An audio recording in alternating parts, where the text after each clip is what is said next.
Ну, Москва мене вже стільки разів ховала і викопувала, що я вже збився з рахунку. Ми з вами зустрічались востаннє наприкінці січня. І я бачу, відтоді дуже багато змінилось. Що змінилось? Змінилось, зокрема, те, що ми більше не в Грозному, не в Гудермесі, а невідомо де. Чому ж це невідомо? Ми перебували, перебуваємо і будемо перебувати до кінця світу на споконвічно чеченській землі Ічкерії. А де ми знаходимось? В Грозному, чи Гудермесі, чи Ножа-Юрті, чи в іншому регіоні, це зміст ніяк не змінює. Ми вдома. Як ви оцінюєте зараз ситуацію? Я не буду коментувати. Втомився вже коментувати ситуацію. Кожного разу в мене вимагають або просять прокоментувати ситуацію. Війна. Війна – найжорстокіша війна, яку тільки бачила людина з часів Адама та Єви. Війна. Джохаре Мусаєвичу, ви про щось шкодуєте? Ні про що я не шкодую. Але деякі принципи змінились. Не можу сказати, що я щось ненавиджу, чи відчуваю якусь глибоку до когось, до народів, чи до ситуації ненависть, але з'явилась бридлива огида до деяких професій. До військових професій усіх. А зокрема? Та до всіх військових професій, і, зокрема, до авіації.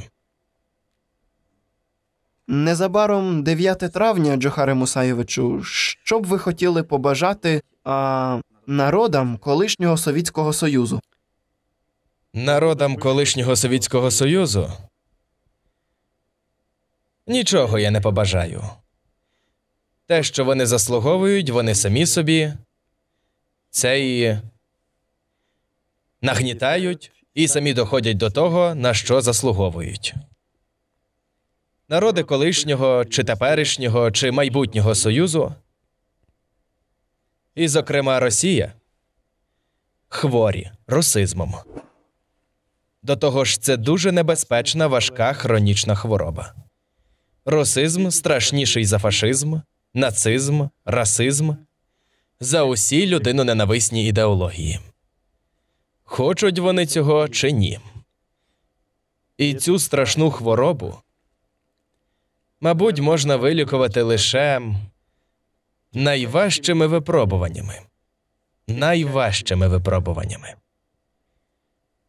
Єдиний, мабуть, народ на землі, взагалі ні в що не віруючий, бездуховний, аморальний і відстав від рівня розвитку людства, безнадійно і надовго – це росіяни. Ніякої віри немає. Жодній вірі не підкоряються. Не віддані ніякій духовності, порядності, а отже і моралі. І моралі. І це на велике нещастя для самого ж російського народу у масовому масштабі. Те, що робиться, Чечня – це тільки привід, а по факту це сутність російського народу. Хворого русизмом, людиноненависною ідеологією. А за це потрібно тяжко відповідати. Випробування для російського народу чекають дуже важкі. І прогноз неприємний. Причини для цього реальні. Немає ідеї. Ідея комунізму, соціалізму, побудова суспільства рівних можливостей, як мильна бульбашка луснула. Все тому, що будувалась на ідеї русизму. Якщо немає ідеї, до того ж немає держави правової російської, немає легітимності самої держави, жодної гілки влади, а якщо нема ні ідеї, ні легітимності держави, ні гілок влади, Значить, немає місця і політиці, і внутрішній, і зовнішній. А якщо немає і третього компоненту, немає ідеології, тоді немає і мотивів, і немає стимулу. На цьому закінчується перспектива. Це один шлях. Другий шлях розвитку людської цивілізації – це духовність. Росіяни невіруючі. Ні в Христа, ні в Магомета, ні в Будду, ні в що. А щоб весь народ став духовним, щонайменше над цим потрібно працювати, щоб змінилось 3 покоління. І цей шлях закритий. Де взяти ідеї для такої маси людей?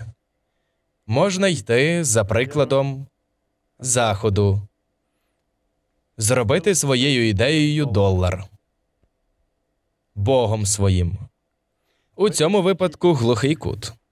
Росія в такий час громадянської війни, в час перерозподілу влади, нелегітимності держави, гілок влади, розмежування, роздержавлення власності.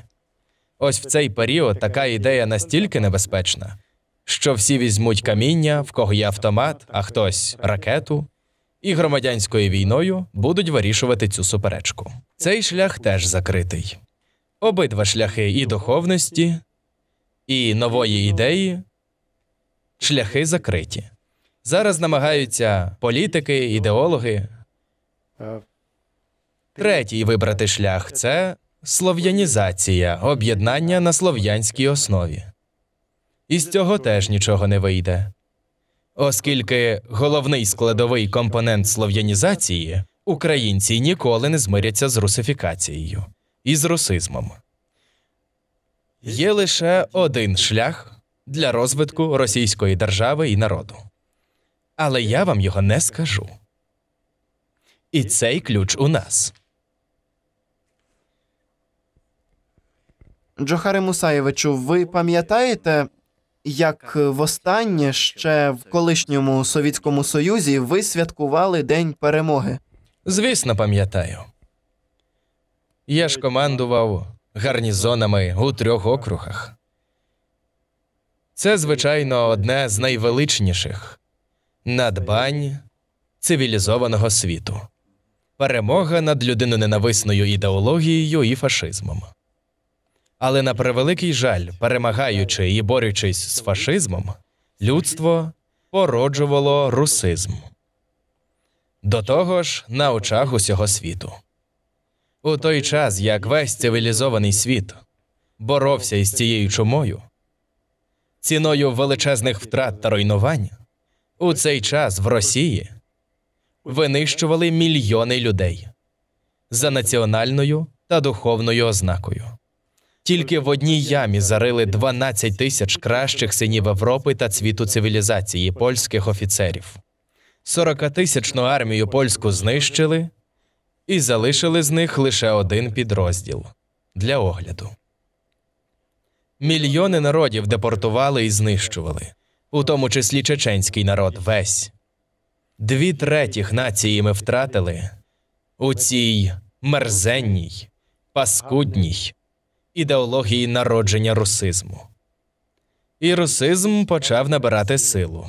І реалістичним залякуванням, армією, всьому світу демонструючи свою жорстокість, Росія, вибираючи найбільш незахищених та слабких, демонструвала над народами світу майже весь період свого існування фізичним насильством та знищенням демонструвала свою жорстокість і свій русизм.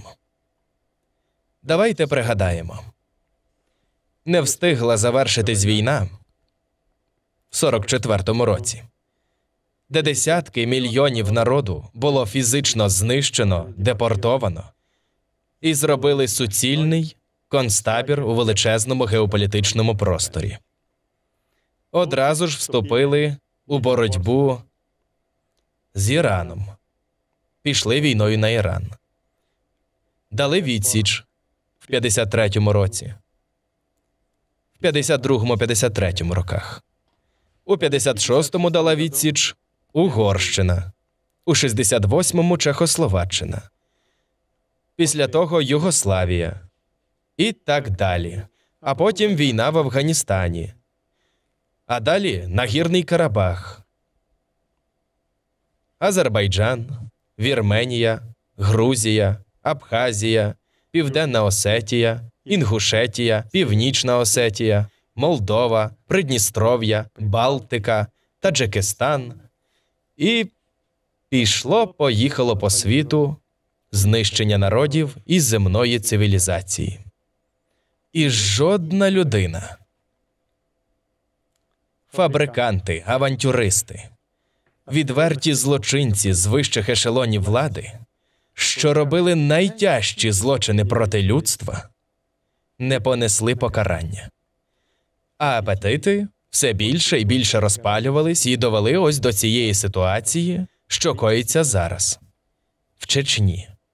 І жоден не покараний.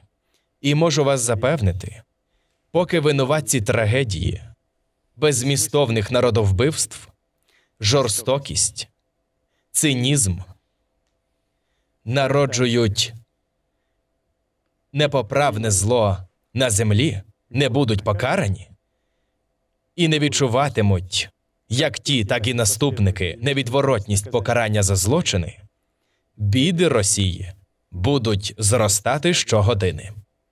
Ці ж авантюристи-політики зруйнували совітську армію, її основи.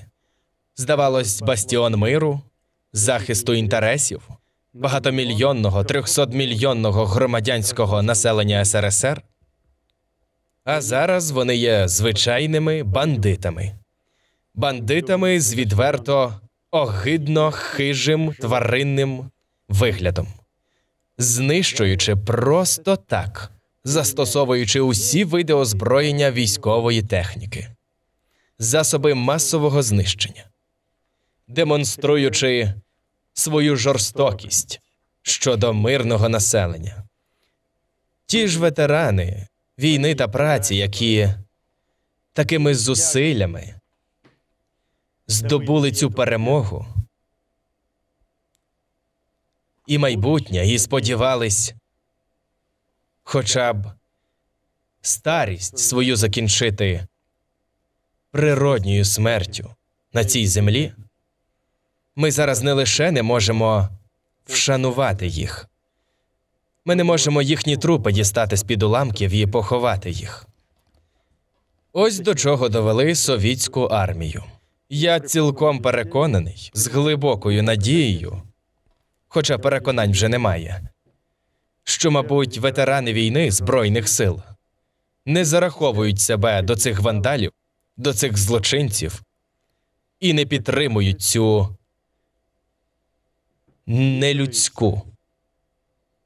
нелюдську агресію, нечувану в історії за жорстокістю, за беззмістовністю, за цинізмом, який зараз творять військові з російських ешелонів. І, мабуть,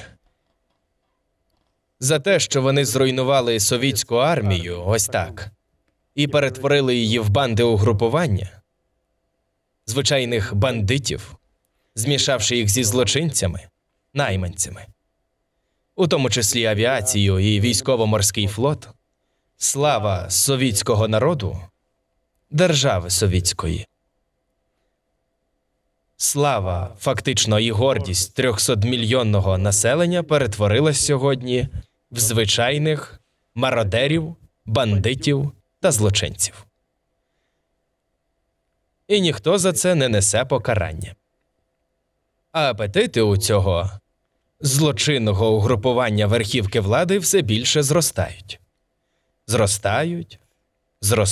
Зростають і доростуть до такого рівня, що ті ж злочинці, ті ж збройні сили, так як вже розстріляли Білий дім, будуть розстрілювати так само, як в Чечні, не розбираючи ні чеченця, ні росіянина, в місті Грозному ні християнина, ні мусульманина, ні буддиста. по церквах, мечетях, високоточною зброєю з неба, землі, гордість народу, знищують гордість націй, ветеранів війни, праці, ветеранів Збройних сил. І нехай пробачать нам наші ветерани, що не змогли ми їх захистити. Не очікували аж такого злочинства. Якщо можуть, звісно, пробачити нам. Ми не очікували. Ось це і є трагедія наша, уряду і особисто моя. Не змогли ми захистити їх. І вони досі лежать в уламках. І невідомо, скільки їх, де вони, і як їх тепер зібрати. І як попросити в них вибачення за цю трагедію. В одному з останніх інтерв'ю Аслан Масхадов згадував, як вони святкували День Перемоги і парадом проходили повз натовпи литовців. За що вас поважають в Естонії, Джохаре Мусаєвичу? Ви розумієте, до мого приходу і в Естонію, і в інші гарнізони, а чому ви гадаєте тільки в Естонії? Я ж стільки праці вложив і в Сибіру, і у всіх округах, де я служив, у всіх частинах. Не думаю, що знайдуться ні сім'ї військовослужбовців, ні громадяни, що проживали в тих гарнізонах і працювали в частинах, ні самі військовослужбовці, які б ставились до мене негативно чи навіть з якоюсь образою. Я для всіх, де б не був, перед підлеглими, перед тими, хто опинився в цьому середовищі, чесно і добросовісно виконував свій обов'язок. А в Естонії склалась особлива ситуація. Там до військових ставлення було і у військових до місцевого населення естонців, і у естонців зворотня реакція, взаємна ненависть, антипатія. І в цій ситуації вперше, мабуть, за усю совітську цю владу, і прості мешканці, і військові знайшли взаєморозуміння вперше і почали вітатись. Ті, які десятками років жили разом в одному під'їзді. В одному під'їзді. Просто, мабуть, до народів треба ставитись по-людськи, а не по-звірячому. Не з погляду русизму, а з погляду гуманності, законів та прав. І все буде гаразд. Немає поганих народів. Жодного народу на землі немає поганого. І тих, кого зробили під прицілом, це найбільш нещасний народ. І там, де людиноненависна ідеологія, там завжди треба придумати який-небудь блеф, вигадати якусь мафію, то сицилійську, потім спекулюють на німецькому фашизмі, якому зламав хребет весь світ. Довгий час Совєтський Союз і русизм спекулював на цій основі. Коли і це вже в печінках засіло, потім придумали єврейський сіонізм. І давай по всьому світу клясти євреїв. При будь-якому зручному випадку. Пізніше ця карта перестала працювати. Треба було новий міт – чеченська мафія. І ця не спрацювала карта. Весь світ побачив, що тієї мафії, про яку хочуть бачити в чеченцях, її немає, і навіть основи. Уся мафія сидить в Москві. Тоді вигадали якийсь фундаменталізм, і він не спрацював. Коли всі ці ярлики не спрацювали, і немає нової карти для розігрування своєї ідеології людиноненависної, хто тоді чинив опір? Не дав цим ярликам прижитися. Ось їх треба знищити, тому пішли на чеченців. Немає чеченців – немає проблем. Такий був задум. Але цей задум ми маємо величезний досвід. 300-літній. ставлення росіян до народів, і до чеченців, і до кавказців, і до інших народів. Нас Росія не обдурить. Хоча ми довірливі, чим ми програємо? Своєю довірливістю перед Росією програємо. Шляхетністю. Ось на цих якостях росіяни над нами зараз чинять чергові злочини. І не можу дочекатись, коли чеченці дадуть таку ж відповідь на цей негатив. А я, правду кажучи, хотів би, щоб чеченці все ж таки, врешті-решт, і чеченці та інші відповідали росіянам тим, на що вони заслуговують. По-іншому ніяк не зрозуміють. Жорстокість зупиняється лише жорстокістю, війна лише війною. Дивіться, що вони роблять у селах, містах, у Грозному. Одних самашок достатньо. Для всього світу ще на 100 років. На 100 років. Але, напевно, я вже передбачаю, що все-таки чеченці вже починають і цей синдром долати. Я зараз уважно проаналізував усю історію взаємовідносин з Росією. Взяв, ще раз пройшовся по Льву Толстому, взяв Хаджимурата його повість. І ви знаєте, і Булгакова взяв. У нього є оповідання «Ханкальська ущелина», де він був учасником подій 19-20-х років війни Росії з Чечнею. У Толстого в Хаджимураті є у нас Мескер-Юрт, і зараз він у такому ж становищі, як тоді, перед тою 150-річною війною. Там теж росіяни чинили найжорстокіші, доводячи до нелюдського поводження жорстокості. І Толстой описує, що чеченці дивились на росіян гидливо з відразою. Ось точно так само чеченці дивляться зараз. Із гидливою відразою. І я себе зловив на тому ж. Крім як гидливості і відрази, нічого в мене злість зворотню чомусь не викликає. Що худоба може таке зробити. І як поставитись до худоби? Ти ж не розізлися на худобу за те, що б вона не витворила. На тварину, мабуть, це рівноцінно. І я, і всі чеченці дивимось на ці злочини, на цих русских, на цих татуйованих злочинців, мародерів, жмикротів, вбивць. Ми на них дивимось з гидливою відразою. І більш нічого. З тих пір минуло дуже багато часу. В суспільстві жили і чеченці, і росіяни. Нічого не змінилось? Не змінилось. Тільки жорстокість росіян, русизм. Весь свій потенціал русизму вони обвалили на чеченців. І росіяни тепер на весь світ оголені, не тільки зовнішньо, голі стоять перед світом, але й вивернуті на виворіт, до нутрощів. Весь світ побачив, що таке росіяни і русизм, і наскільки він небезпечний для людства. І що треба було боротись не так з фашизмом, як з русизмом свого часу.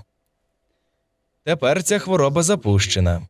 Ось зараз брязкають чорними чемоданами і з чорними кнопками. Вже до цього доходить. Вже до ядерної кнопки.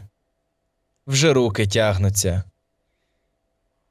І зараз знову паради. І я пригадую великого сина світу, вченого, який, побачивши військових, що стукають своїми чобітьми. Я не можу точно описати, але в нього це викликало відразу, як наче це порожні голови. Образно мовлячи, я не можу точно повторити. Але з недавнього часу до військових професій у мене повна зневага і відраза. Цілковита відраза. Ви пам'ятаєте якийсь парад в Естонії? Я пам'ятаю паради, я всі паради пам'ятаю. Без ексцесів з естонцями? Жодних ексцесів. Я вам скажу, що навіть зустрічались, приходили як на свято. Як на свято. Вперше, в Тарту. День авіації ми святкували всі разом. До того ж естонці плакали. Ми відчинили всі двері, поставили літаки. Чистою естонською мовою хлопці пояснювали призначення літаків, тактико-технічні характеристики, відчинили всі двері їдалень, казарм, музеїв, потенціалу свого, влаштували свято. І вперше, тоді ще боялись свій прапор навіть в кишені носити, ми підняли їхній прапор на висоту розміром 2 на 3 метри, і парашутист-естонець спустив його з висоти 3000 метрів. І можна було бачити, і я спостерігав, як молода сім'я з маленькою дитиною, дружина з чоловіком, і хлопчисько показує, що «Емма, подивись». І вони побачили, що це естонський прапор, підняли цю дитину, і гучно, значить, від радости, плачучи, стрибали усі втрьох. І так далі. І нічого. Не було ніяких ексцесів. Ні на парадах. Вам за це нічого не було, Джохаре Мусаєвичу? Плював я, навіть якби щось за це було. Звичайно, були незадоволені, невдоволені. У той час були демонстрації. Демонстрації були. Аеродром був величезний, за периметром 11 кілометрів. То вони, бідні, нещасні, о 5-й годині ранку з дітьми на плечах, на руках, демонструючи, що вони протестують проти військового аеродрому і присутності військових, вирішили обійти весь цей аеродром. Десь через 2-3 години бідненькі там у лісі в болоті застрягли, втомились. Тоді я розібрав колючий дріт на тій ділянці, відчинив їм двері і через весь аеродром перевів їх на інший бік, де був чай, каша. Нащо вони будуть мучитись, ходити, ховатись, злякатись? І так крига скресла. Ані трохи не були проти ні військових, якщо не відчували, що ці військові для них є загрозою, для їхньої безпеки, для їхньої чести, гідності. Ми віддали їм національний музей і парк. Ще з часів Другої світової війни перетворили колись одне з найпрекрасніших місць Естонії і надбання естонського народу буквально на мотлох. Військові займали під складські приміщення авіаційно-технічного майна, все розвалено, зруйновано, засмічено, загромаджено. Я їм запропонував відновити, передати їм. Вони, звісно, спершу в це не вірили. Але коли ми швидко довели, наскільки могли, до ладу, очистили цю територію, вони нам в подяку побудували нові ангари, про які ми навіть не мріяли. Передали, і перше дерево, навіть є фотографія, з директором музею ми посадили в цьому парку. І нічого, все нормально. Звісно, там готувалися і проти естонців. У той період найбільший тиск мав припасти на Естонію. Республіка маленька, можна було творити все, що завгодно. І коли там почались диверсії, тероризм, те, що і тут почалось, і скрізь із цього починають гебісти, пси-цербери. Тоді я створив систему про яку гучно оголосив, розставив пости, розставив офіцерів, солдатів, служби і в засобах масової інформації зробив заяву, що будь-який терорист, провокатор буде знищений вогнем на ураження. І цим припинив розвиток ситуації, але там ще багато інших моментиків, які не дали розвинути ситуацію в самій Естонії, тоді перекинулись вже до Литви. Ці події мали ми вплив і в Литві, і в Латвії, і в Естонії. Я маю сказати, що командування, вище командування округу і командувачі робили все, щоб знайти порозуміння і не дати розвинутись. І за що потрапив сам командуючий округу в немилість. Його перекинули в інше місце. Деструктивним силам потрібна була дестабілізація. Руйнування совітських збройних сил, зіпсувати стосунки з місцевим населенням, перетворити це все на хаос, безладдя. І командувач округу, і командування, за якого я служив в окрузі, було націлене на стабілізацію ситуації, на якусь законність взаємовідносин, законність ухвалення рішень щодо військовослужбовців, які перебували там. Але це нікому у вищих ешелонах влади не потрібно було. Вони добивались іншого. І хто стояв протидіяв цьому, того швидко прибирали, переводили і доводили цю армію до цієї ситуації, яка зараз склалась. Завдання було зробити армію карателів. А командувач і вищий командний склад досвідчені, які знають, що таке армія, для чого вона призначена, високодисципліновані, високопрофесійні воєначальники не були угодні. Хто стояв на цих позиціях, от зараз генерала Лебедя. А тоді ще гірше. Ставились до цих офіцерів, генералів, які стояли на цих позиціях, принципах. Треба було розвалити армію, її валили. Валили міністра закордонних справ, значить, виганяючи з одного місця, не влаштувавши десятки, сотні тисяч військовослужбовців, опинились викинутими, без засобів існування, нікчемними. І така маса потрібна була, щоб з них зробити звичайних карателів в руках нових політичних авантюристів. І з неї блискуче зробили зараз. Блискуче розвалили армію, і кожен зараз у своїй структурі створив собі каральну експедицію. 7 тисяч кримінальників, випущених із в'язниць таборів, найманців і направлених в Чечню. Ось вони в газетах. Подивіться на їхні морди і в матеріали, які є у слідства зараз.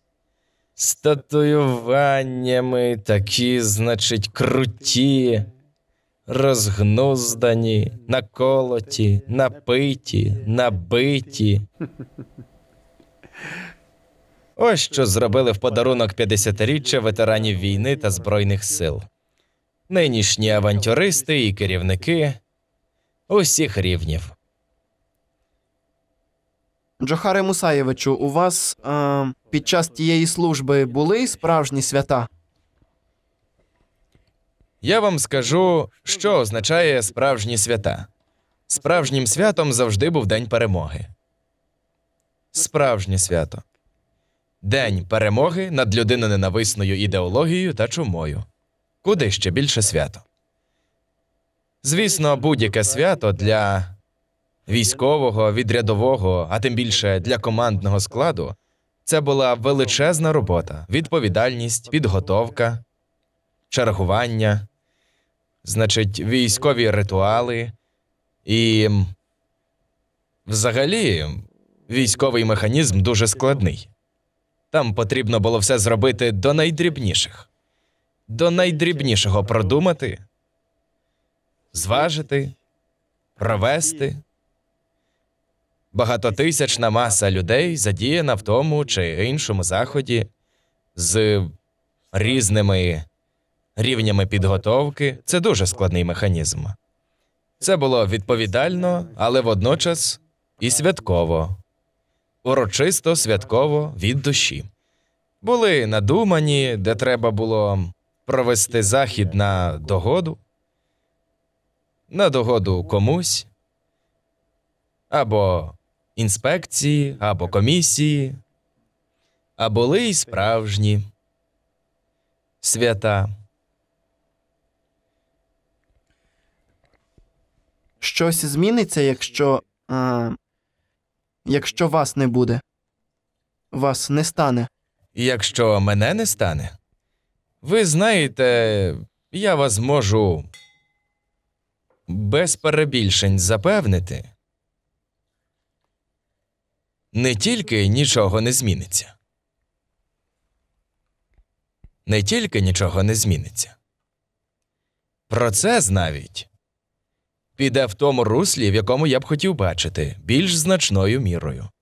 Це значить озлоблення чеченців. Так, озлобленість чеченців.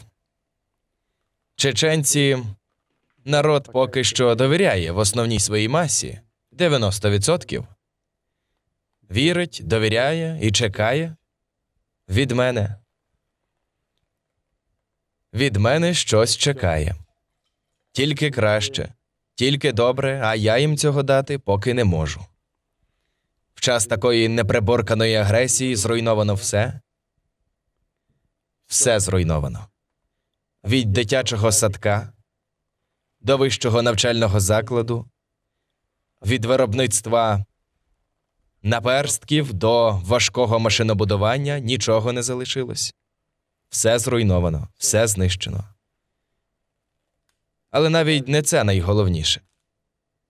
Найголовніше – знищена взагалі віра в людину. Зруйнована віра в здатність людства регулювати стосунки, базуючись на принципах духовності, етичності і моралі. Це відкинемо, бо цього немає з протилежного боку. І взагалі елементарних законів людського співіснування. Усе це зруйновано. Десь 300 тисяч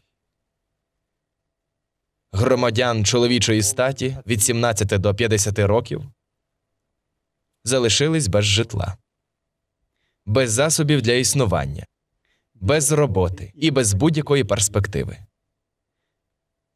І тільки вміючи тепер воювати. І добре опановуючи науку війни. Ось тепер, не стане мене. Не буде цього фактора Дудаєва. І що далі?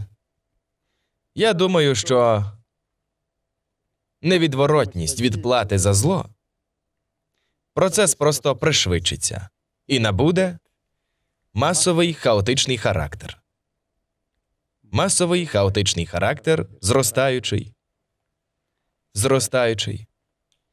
Ні російський народ, ні тим більше його керівництво не готові усвідомити те зло, яке вони чинили і чинять, і збираються продовжувати.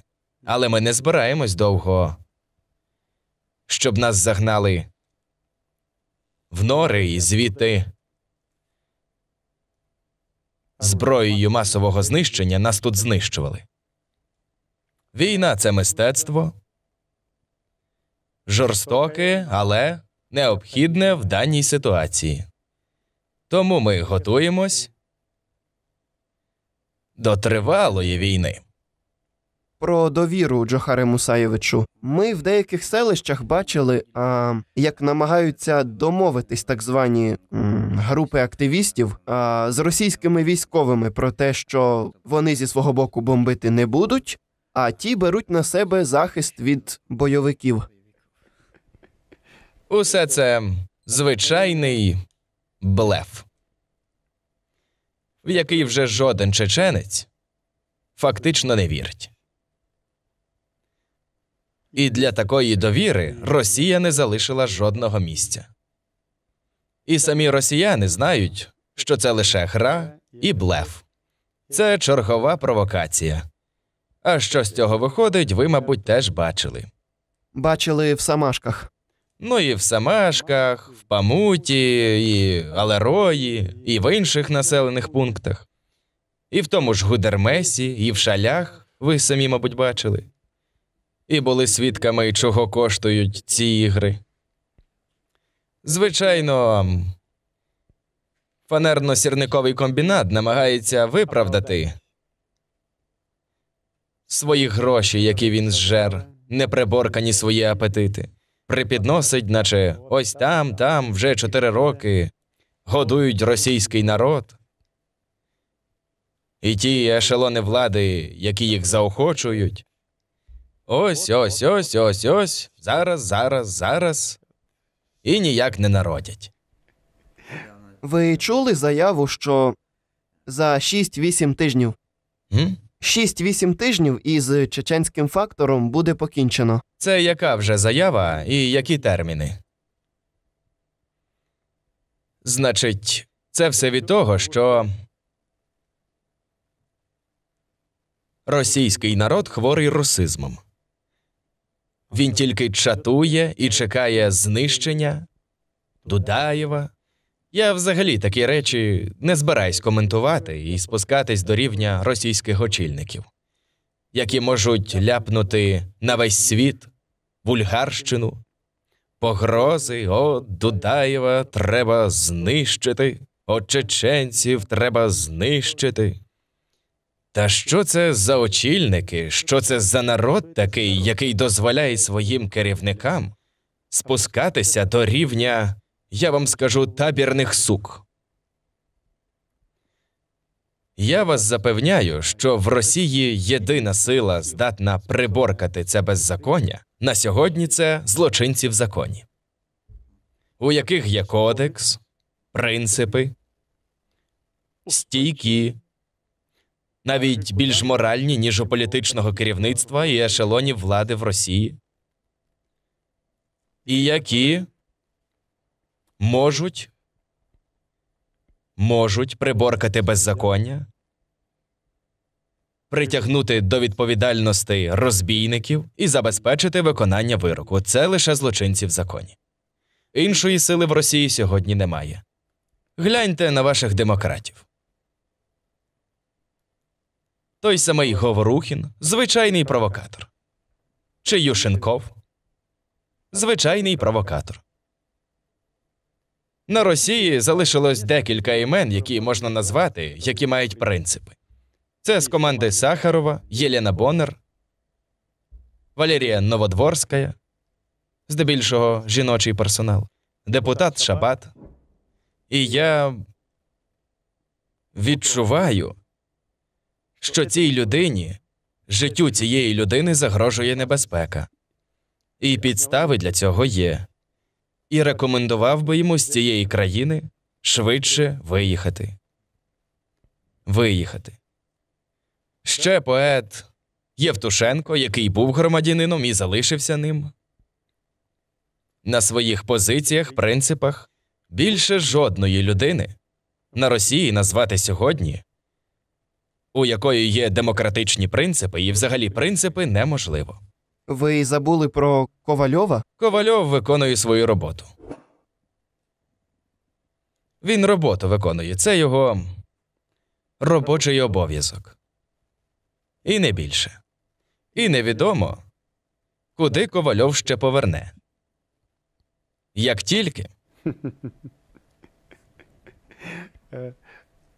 тільки амбіції росизму візьмуть гору і над його професійним обов'язком. Джохаре Мусаєвичу, ви якось говорили з Грачовим після грудня? Після грудня ні, ми єдине коли зустрілись останній раз. На цьому наші розмови завершились. Масхадов казав, що намагається звести вас. Ну, нащо нас зводити? Мене ні з ким зводити не треба. Якщо Грачову нададуть повноваження урядового рівня вирішувати щось, і ці повноваження будуть реалізовані в присутності спостерігачів, міжнародної спільноти, я до Грачова неприязні ніякої не маю. Це жертва, яку зараз ці політики-авантюристи віддадуть на поталу. Як бика, поведуть і віддадуть. Всі, хто сфабрикував цю ідеологію, ідею русизму, фізичне насильство над чеченським народом, всі вони вже постійно залягають у тінь. Залягають. Я не хочу називати їхні прізвища, це суд визначить. Але мир між Росією і Чечнею може бути лише тоді, коли цих бандитів, злочинців нам видадуть. Або світова спільнота засудить і притягне їх до відповідальності, або видадуть їх нам. Це перша умова. Безумовно, виведення військ з території республіки, щоб ми тут хоча б поховали, придали землі, підвели підсумки і рахунки. Обов'язкові умови. Відшкодування збитків. Усіх збитків. Матеріальних, моральних, нанесених нашому народу вкотре. Обов'язкові умови. І гарантії безпеки від міжнародної спільноти для громадян Чеченської Республіки і її державної цілісності. Ось за таких умов настане мир. Без цих умов будемо битись, поки не згоримо. І Росія, і Чечня. Наростаючим комом. Поки не згоримо. І Росії не буде як держави на цій землі, хай і Чеченської не буде. Іншої середини в Росії нема.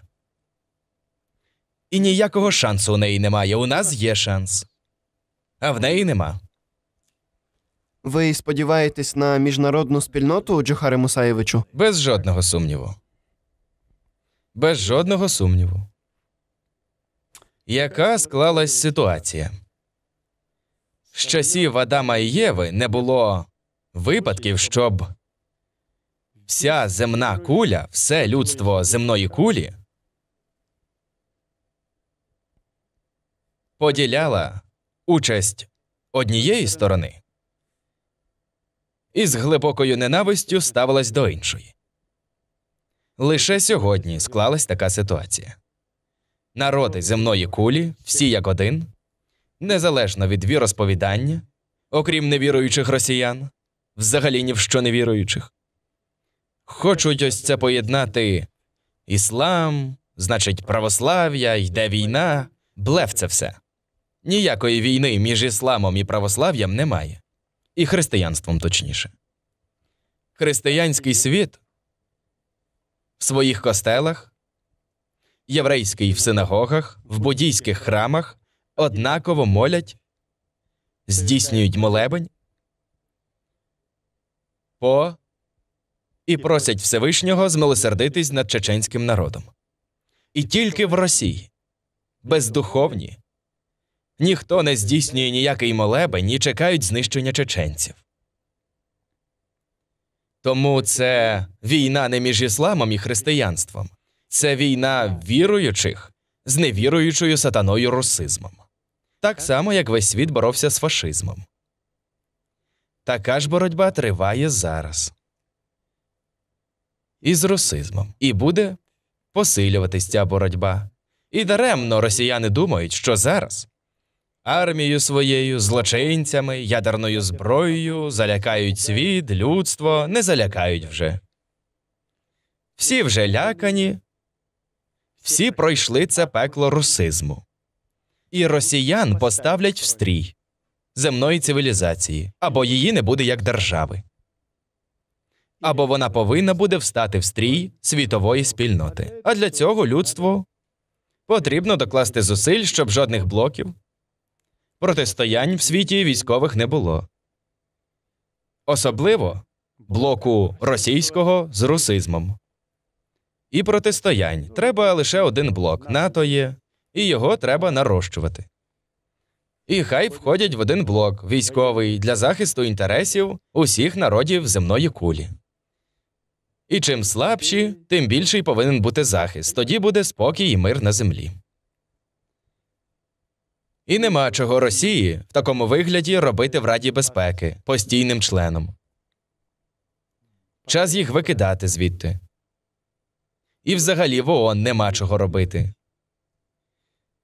Немає місця, звісно, сподіваємось на мир. Адже ми сподіваємось чому? Не для того, щоб пошкодувати чи змилосердитись над чеченцями та інше, а тому, що людство повинно себе захистити від русизму. Захищаючи, сьогодні стаючи на сторону, на місце чеченців, вони захищають себе від майбутнього знищення русизмом. Себе захищають. Пройшло вже достатньо часу, щоб проявити себе більш активно від початку Чеченської війни. Ви від нас надто багато хочете. Проявляємо. Ще як проявляємо. Я маю на увазі світову спільноту, Джохаре Мусаєвичу. І світова спільнота? Ви подивіться, перша частина, про яку я подумав. Мені і раніше ставили питання, а чи багато держав, які б 3 доби змогли вистояти проти такого сатанинського, агресивного нападу у цьому світі? 250 тисяч військ. Від підводного флоту морського базування до військово-космічних сил. Усе було задіяно в агресії проти Чечні і чеченців. Усе. Півроку вже триває війна. І війна не на користь Росії. Якщо росіяни не отямляться, хоча б оберігаючи себе від трагедії війни, то їм варто замислитись, що червоний півень війни прийде в їхній дім. Прийде. І горітимуть російські міста, якщо вони не отямляться. Коли я раніше казав, що горітиме земля під ногами агресора, журналісти так скептично коментували, наче Дудаєв зробив заяву, а земля так і не горить. Нібито опозиційні злочинні війська наступають на Грозний. Горіла, і земля горіла, і броня горіла. І ще раз заявляю, не схаменеться Росія, горітимуть міста. Синім полум'ям. І вони самі призводять до катастрофи. Своїми власними руками заохочуючи бандитизм свого політичного керівництва. А щодо активностей міжнародного співтовариства, то воно, мабуть, досить задовільно проявляється. Балтійські держави. За участи і присутності всіх членів парламентів Балтійських держав засідали і розглядали одне чеченське питання. А такого раніше ніколи не було. Щоб всі члени парламентів Балтійських держав обговорювали одне питання, яке не стосується навіть їхніх внутрішніх інтересів. І визнали не де-факто, а де-юре агресію Росії проти Чеченської Республіки Ічкерії. Це дуже важливий фактор, і передали справу на розгляд Організації Об'єднаних Націй. Конгрес Сполучених Штатів Америки розглядав неодноразово це питання. Європейська спільнота, вчені 200 людей, кращих синів світової цивілізації, а тепер ще 52 держави європейського і східного континентів, 82 держави близькосхідного ісламського світу висловили своє ставлення. Ви розумієте, є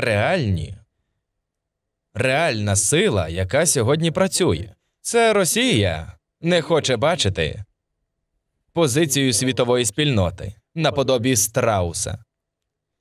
Сховала голову під цепи і думає, що світ не бачить, світ нічого не робить, з тієї коробки консервної стукає свою брехню, як і раніше. А світ бачить цю ситуацію по-іншому. Дуже ефективно, достатньо, оскільки небезпека дій російського керівництва та її злочинних вже військових становить дуже велику небезпеку. Я оберігаю світ від цієї небезпеки. Оберігаю, бо добре знаю цей механізм. Крізь усі мої жили пройшли політичні авантюристи за ці 4 роки у вищих ешелонах влади Росії. І їхня сатанинська сила. І куди націлені всі ці, я добре відчуваю, знаю, і плани знаю, і в Європі, і в Азії, і на Сході.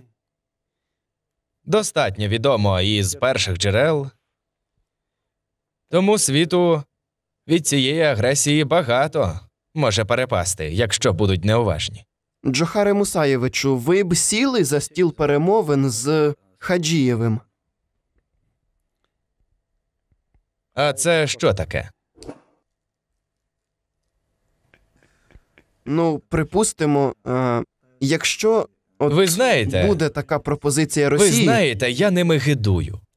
Я не лише зараз не сів би. Я ще рік-два тому з тією категорією людей не став би бруднити націю, сівши з ними за стіл перемовин.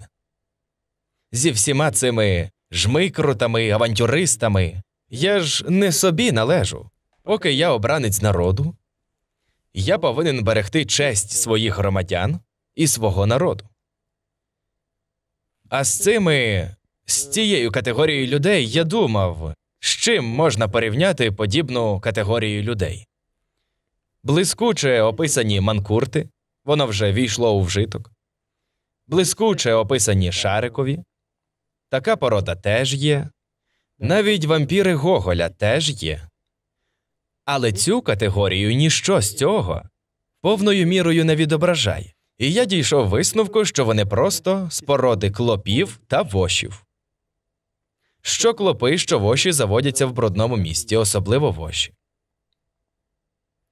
Що і ті, і інші п'ють кров. Що і ті, і інші ховаються і перебувають в темноті. І коли їх виявляєш, вони викликають огиду і перше бажання просто взяти їх і розчавити.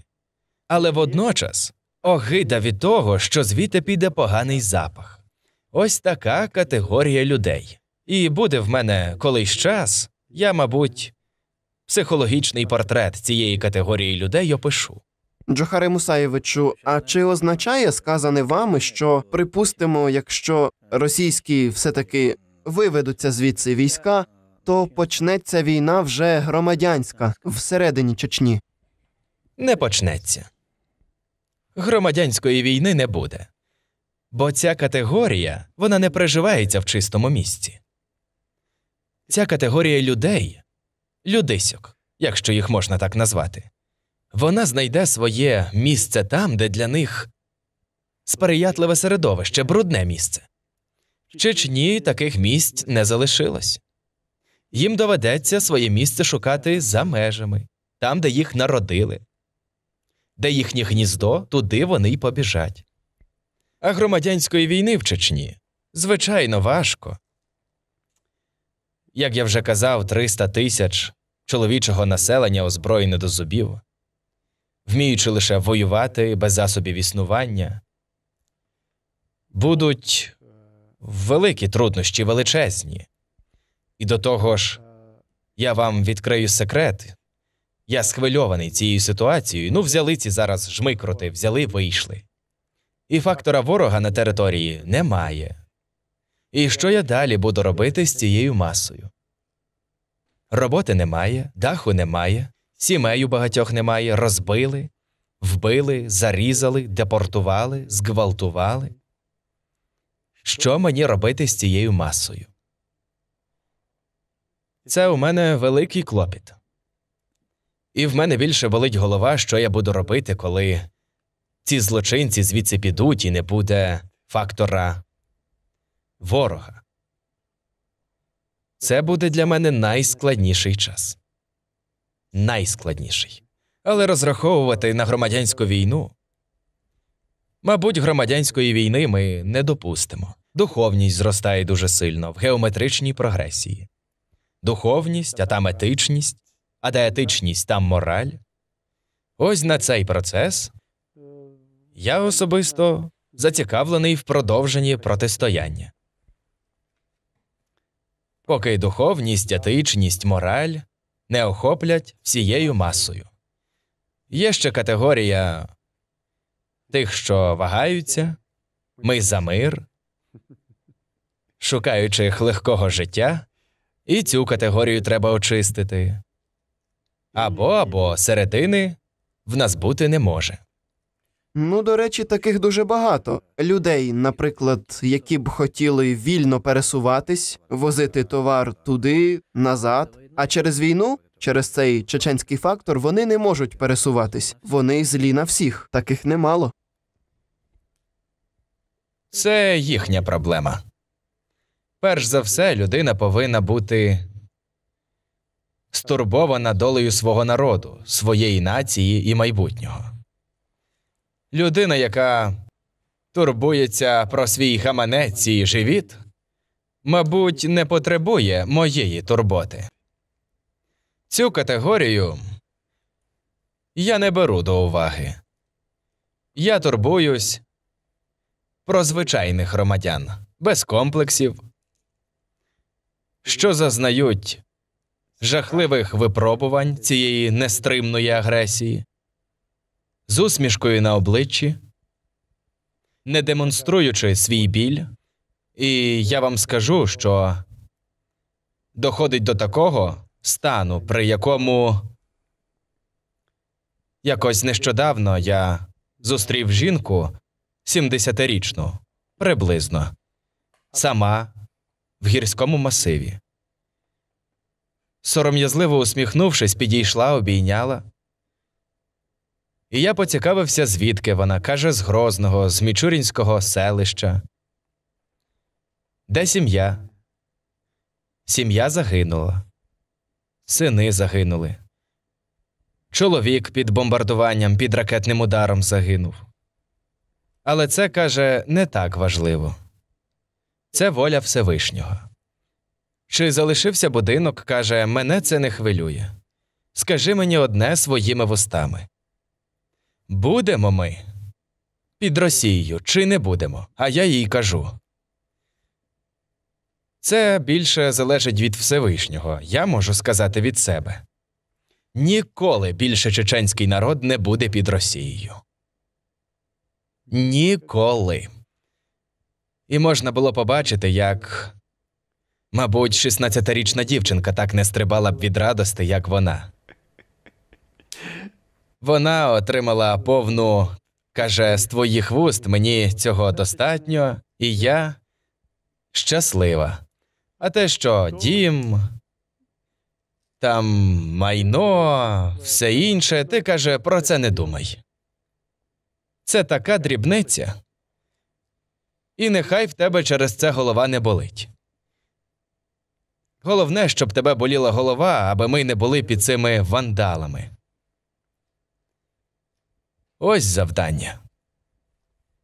Зі сказаного вами вище, чи слід розуміти, що продовження війни сприяє очищенню народу? Сприяє. Сприяє. Ви розумієте, в нас перезупинились всі суди. Діяльність судів. Розраховували на що? Ось вони озброєні до зубів. Значить, дуже експансивні, характери затяті, озлоблені. І вони зараз ми їх заженемо в гори, і в горах вони почнуть одне одного вбивати, впаде етичність, мораль, будуть випивати і так далі. Триває таке очищення духовне, від якого я вас можу щиро запевнити, що я не очікував навіть через десятиліття такого ефекту. Зразу народ впровадив шаріатські суди. Все тепер спиртне, і той, хто продає, отримує палиці, і той, хто випиває. Але це можна було б зробити як насильство, особливо в початковий період. Мені здавалось, що це буде йти з такою болючою, насильною, значить, неприйнятністю. А тут приклади. Сестра продавала горілку, а брат прийшов, сам ліг, каже, дайте мені подвійне покарання, якщо сестра ще коли-небудь це зробить. Я вам обіцяю, що вона залишиться без голови. Ліг і отримав подвійне покарання. Інший молодий хлопець, симпатичний, і сам попросив, щоб його покарали ударами палець за те, що він минулого року випив. А йому кажуть, ти покаявся, вже пройшов рік, і за це не передбачено покарання. А він каже, мені відповідати перед Всевишнім. Я, коли випивав, знав, що це гріх, і що це загальновідомо. Я знаю, що після цієї п'янки я вчинив негідний вчинок. І краще, ніж відповідати перед Богом, де буде суд суворіший, я б хотів відповісти живим. Отримати те, що мені належить, що перед Всевишнім вже, значить, повне покаяння зменшило покарання. І отримав свої палиці, подякував тим, хто виконав вирок. Потис їм руки, обійняв і потім зі спокійною душею пішов. Ось куди рухається нація, народ. Приклад дуже переконливий, чудовий. І ось саморегуляція йде. В геометричній прогресії зростає духовність, етичність. А звідси й сила протистояння цій агресії. Сила протистояння. Прикладів достатньо. Так, ми бачили тут багато таких людей. Джохаре Мусаєвичу, які у вас будуть прогнози на найближчий місяць-два? Я про свої прогнози поки промовчу. Мої прогнози зараз пов'язані з моїми діями, із заходами, із планами, які ухвалюються і мають бути реалізовані. Тому я не спішитиму з прогнозами. Але для чеченців прогноз сприятливий. Сприятливий. Для Росії несприятливий. Несприятливий. Несприятливий. Джохаре Мусаєвичу, ви розповідали про духовність. Скажіть, ви з дитинства були віруючою людиною? Так, скільки я себе пам'ятаю, я завжди був дуже глибоко віруючим. Глибоко віруючим. І вважаю абсурдно не вірити у свого Творця, який тобі дає життя і який забирає не з твоєї волі. Не вірити в ці сили – це просто бути, твариною. І самого себе змусити тільки чинити за своїм образом та подобою і за своїми бажаннями та примхами. Прибрати стримуючий фактор – духовність, мораль, етичність – і чинити одномоментною примхою, хтивістю, бажанням, не рахуючись з оточуючими, ні з законами природи, ні з законами Всевишнього. Я був глибоко віруючий, залишаюсь глибоко віруючим і переконливо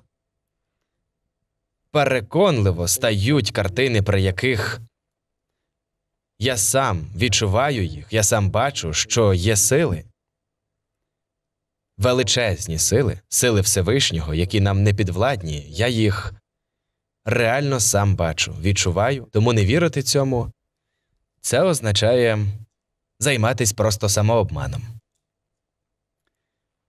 А взагалі не вірити у сили Всевишнього, в свого Творця, щонайменше просто нерозумно. Просто нерозумно. Зараз вже доходить до абсурду. Значить, деякі вчені, сідаючи на екран телебачення, вже починають робити заяви, що людина – це Бог на землі, тому що вона творець.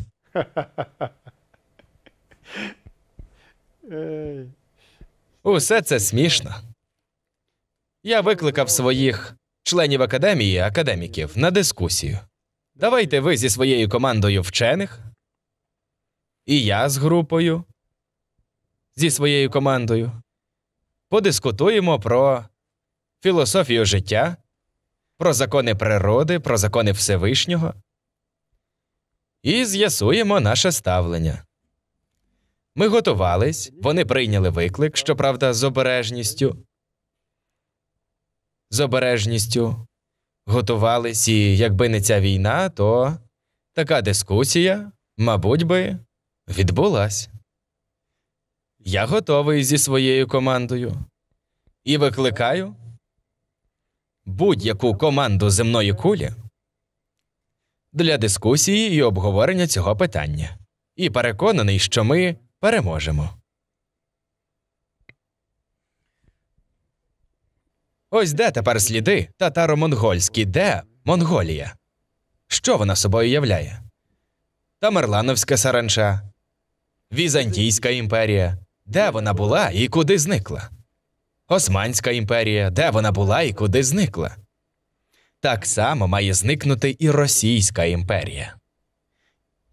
Але найбільша людиноненависна ідеологія просочилась в русизм.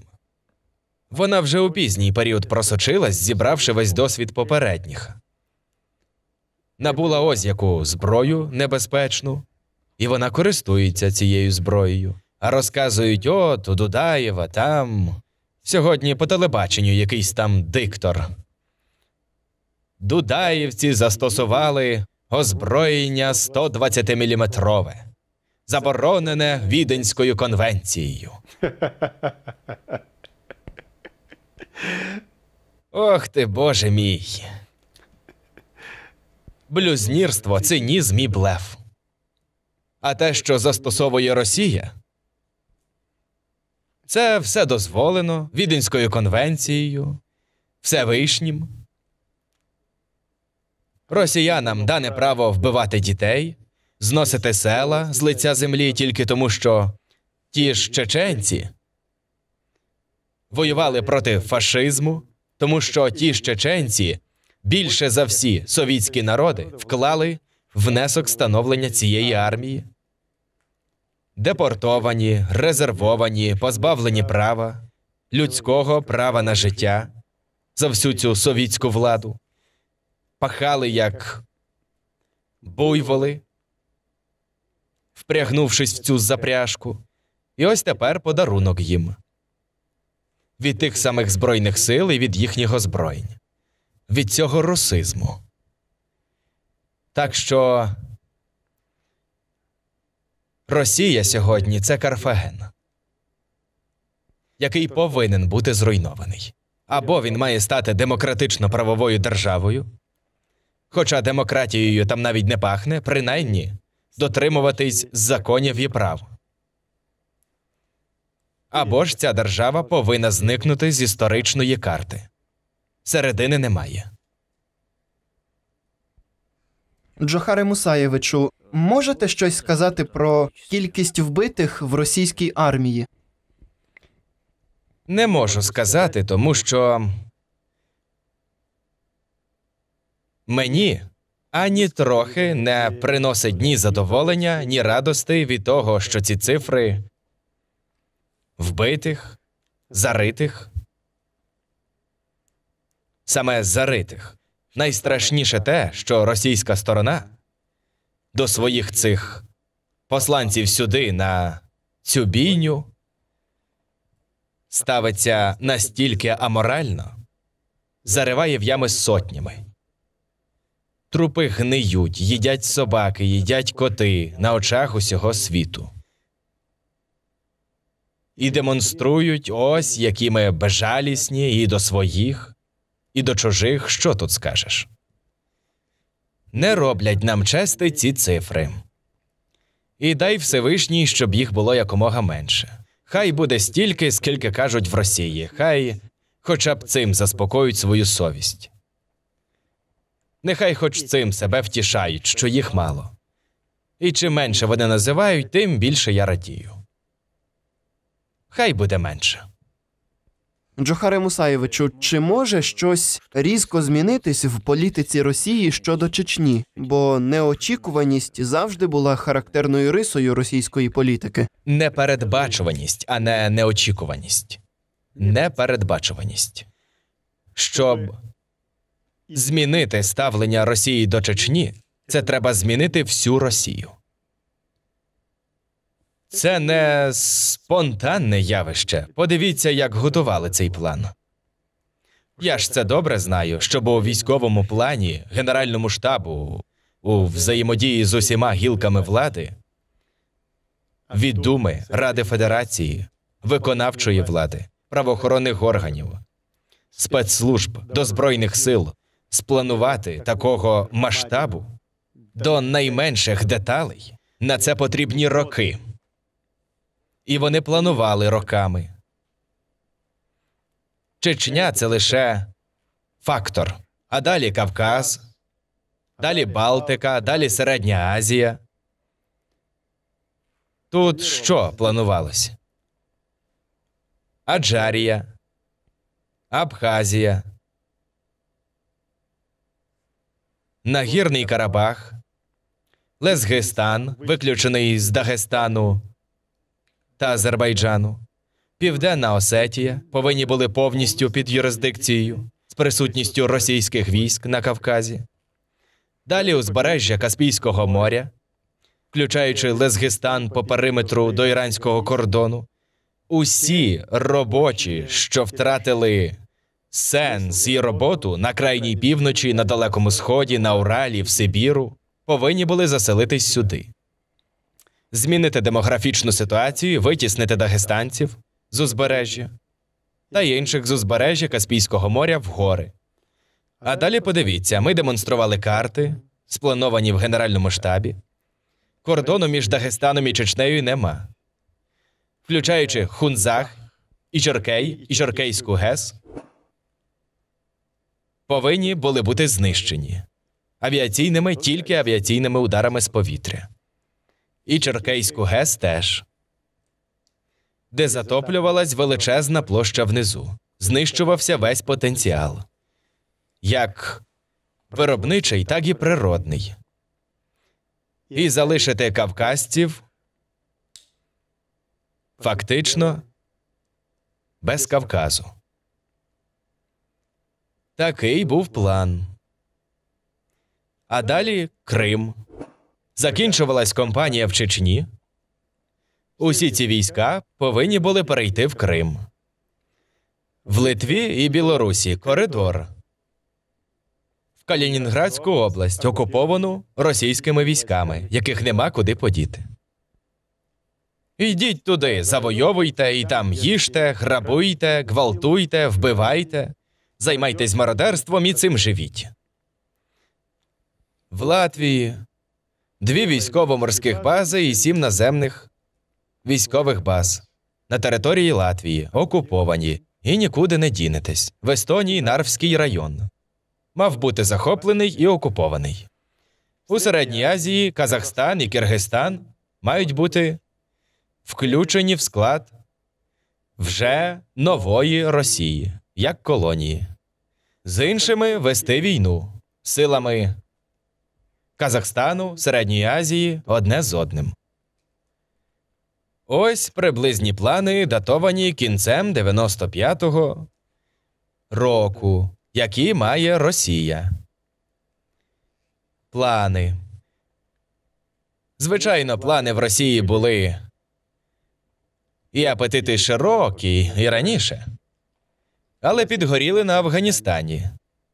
Знаєте, як в анекдоті мураха перев'язана йде, а комарик запитує: «Що з тобою, мурашко, рідненька? Що сталося? Та ось хотіла світлячка скуштувати, а на недопалок натрапила». Ось так нарвались на Афганістан. І апетити трішки зменшились. А коли підгоріли на Афганістані, то вирішили змінити політику, залучити Європу на свій бік. Ідеологи і політики загравати з Європою, щоб посилитись до Індійського океану, Близького Сходу, Босфору, Червоного моря, а потім грюкнути і Європу. Афганістан, а потім інші труднощі, а тепер ще й Ічкерія. Ічкерія приглушила трішки апетити, але не зупинила. В Криму ще буде бійня. Україна ще зіткнеться з Росією. На непомірних. Поки русизм існує, він ніколи не відмовиться від своїх амбіцій. Ось зараз, наприклад, слов'янська тема під цією маркою.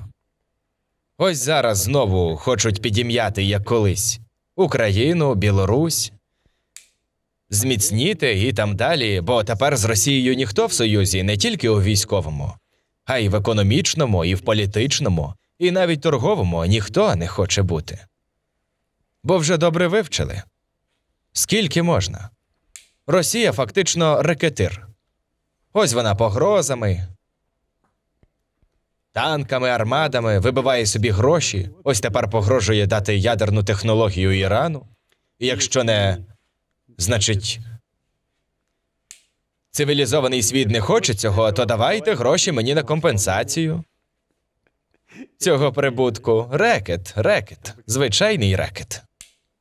Але, Джохаре Мусаєвичу, навіщо було заради цих планів розвалювати таку потужну армію? Бо ця армія була єдиним стримуючим фактором авантюристів від політики. Злочинного угрупування сьогоднішнього політичного керівництва, що прорвалось до влади. Ця армія могла у будь-який час поставити на місце будь-яке політичне угрупування.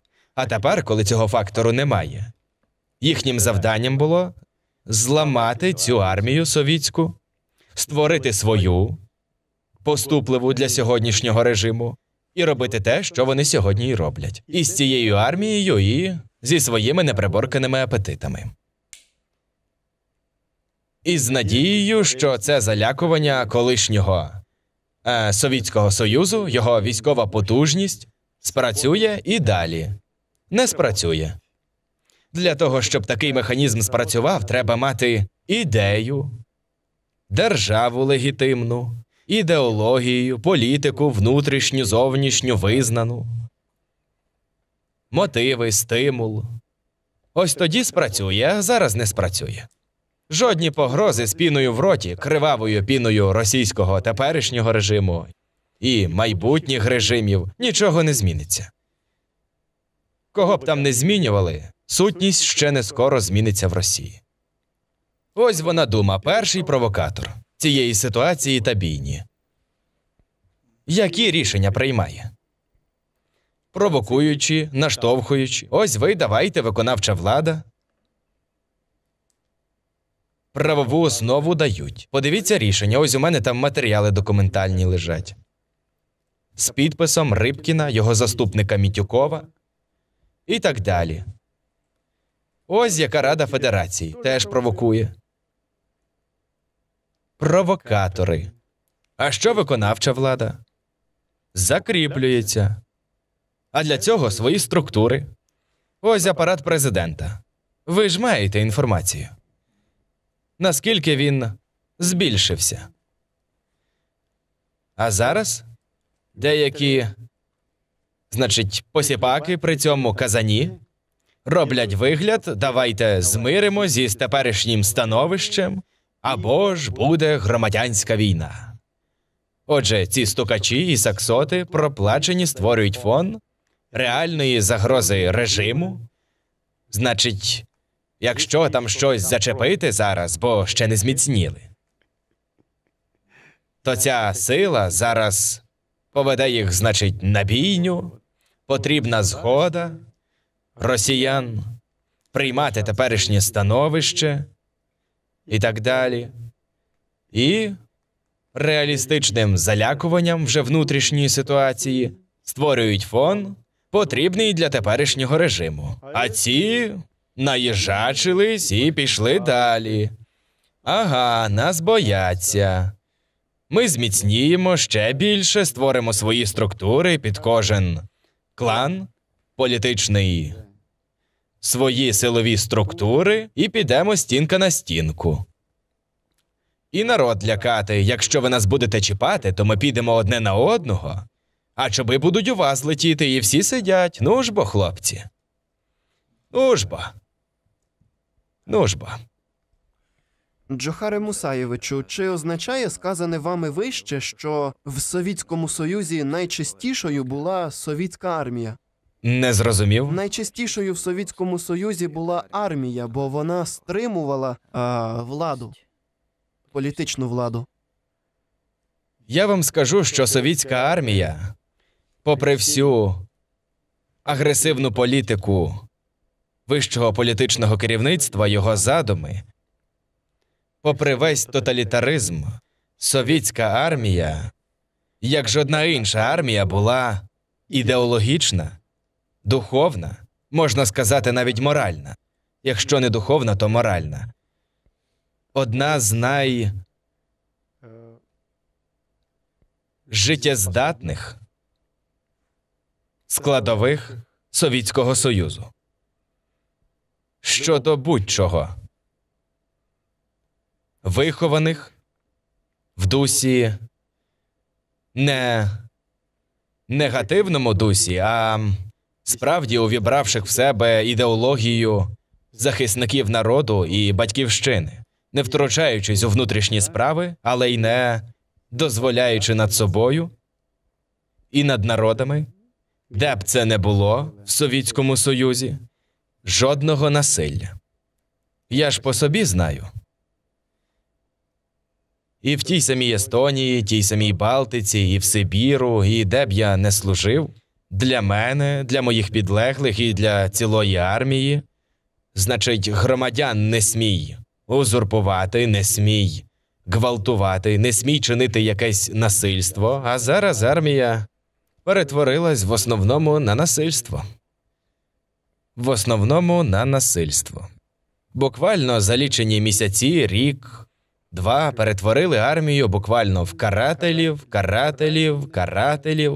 Ось моряки. Пишаються тим, що вони були карателями. І засоби масової інформації видають це ледь не за подвиг. Вбивають мирних мешканців, беззахисних. Нічим не захищених. Приходять, вбивають до того ж як. З недосяжної відстани, з повітря і артилерійським вогнем зносять з лиця землі. Потім приходять в цей населений пункт чи місто і починають гвалтувати та красти, вивозять все. Навіть брудну жіночу білизну. Цим займаються генерали. І щоб я колись міг собі уявити, що совітський генерал, я вже не кажу про... був заплямований чужою брудною білизною, мародерством. Я про таке навіть не міг подумати, а зараз це пересічне явище, це хвороба. Перекладено та озвучено спеціально для проєкту «Мова». Якщо вам сподобалось це інтерв'ю, підтримайте його вподобайкою, коментарем та поширенням. А також не забудьте підписатись на канал. Дякую.